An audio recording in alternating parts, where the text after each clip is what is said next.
Today, we embark on a journey into cases filled with unexpected and astonishing twists.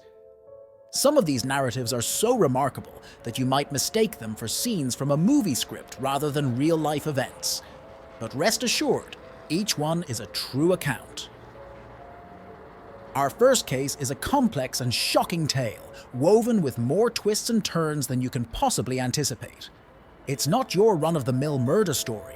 It's a saga of multiple tragedies entwined in a way that defies belief. As a teenager, Sharon Marshall appeared to have a world of opportunities before her. She was a lieutenant colonel in the ROTC, excelling as one of her class's brightest and most talented students. With a full scholarship to the Georgia Institute of Technology, where she aspired to study aerospace engineering and fulfill her dream of working at NASA, Sharon's future seemed limitless. However, Sharon harbored a secret during her final months in high school. She was pregnant by her boyfriend, a secret she never shared with him. Sharon gave birth to a baby boy who was adopted by a wealthy couple from Texas. The pregnancy altered her life plans, and at one point she even attempted to run away with her boyfriend. Unable to attend college, she moved to Tampa, Florida to start anew with a man named Frank Delano Floyd. Despite relocating with Frank, Sharon entered into a relationship with another man and became pregnant once again. This time, she chose to keep the child and raise him with Frank. Sharon gave birth to her son, Michael Gregory Marshall, in 1988. Frank and Sharon's relationship was enigmatic, and it was unclear whether it was romantic or otherwise. They lived together and both supported Sharon's son, Michael. Frank worked as a painter but struggled with back issues, making it difficult for him to maintain steady employment. Consequently, Sharon turned to exotic dancing to make ends meet, and they relied on welfare checks for survival. Sharon was well liked by her co-workers, particularly an 18-year-old co-worker named Cheryl Commesso, with whom she shared a close friendship. However, Frank and Cheryl frequently clashed, and rumors circulated that they might have been involved in a brief romantic relationship. On a weekend in 1989, Frank, Sharon, and Cheryl embarked on a boating trip, which resulted in an argument between Cheryl and Frank. Following the altercation, Cheryl reported Sharon to social services for concealing her true income as an exotic dancer.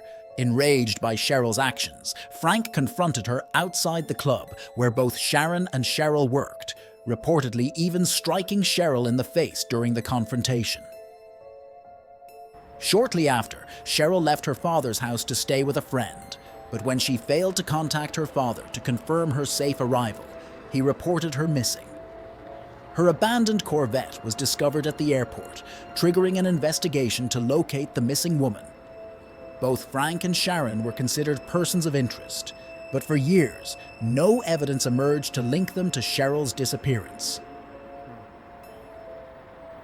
The couple abruptly left the area, further fueling suspicions, particularly as they adopted different aliases during their travels. In 1989, Frank and Sharon got married, with Frank claiming it was to give Sharon's son his family name. Nonetheless, they frequently operated under aliases, eventually ending up in Tulsa, Oklahoma, where Sharon once again worked as an exotic dancer. Sharon easily made friends wherever they went, but Frank was universally disliked for his aggressive and unpleasant demeanor. Reports even suggested that Frank got into a fight with another dancer Sharon worked with, responding to her statement about Sharon leaving him with, "If she ever left me, I'd kill her."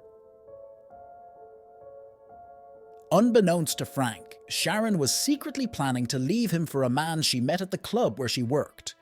Allegedly, Sharon would have left Frank sooner, but she feared what he might do to her or her son, Michael. However, before she could execute her escape, Sharon was involved in a sudden accident.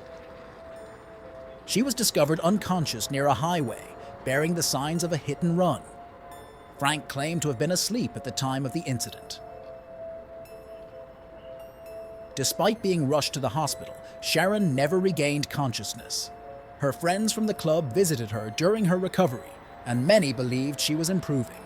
Nevertheless, Frank abruptly prohibited them from seeing her, offering no explanation. Tragically, Sharon succumbed to her injuries 5 days after the accident. Frank's peculiar actions and the circumstances surrounding her death raised suspicion, especially considering her apparent recovery prior to her sudden demise. The doctor also expressed doubt, classifying her death as a homicide based on old bruises he noticed on her body. He suggested that the head injury that led to Sharon's death might not have resulted from a vehicular accident. Although no direct evidence linked Frank to running over Sharon or potentially causing her death while she was in the hospital, many reached that conclusion, especially given the circumstances. Adding to the suspicion was the fact that her co-workers, rather than Frank, paid for her headstone. Frank subsequently contacted life insurance companies to claim an $80,000 policy he had taken out on Sharon a few months before her death. However, Frank frequently used aliases, and the social security numbers he provided didn't match his name. After several attempts, he finally provided his real name, Frank Delano Floyd.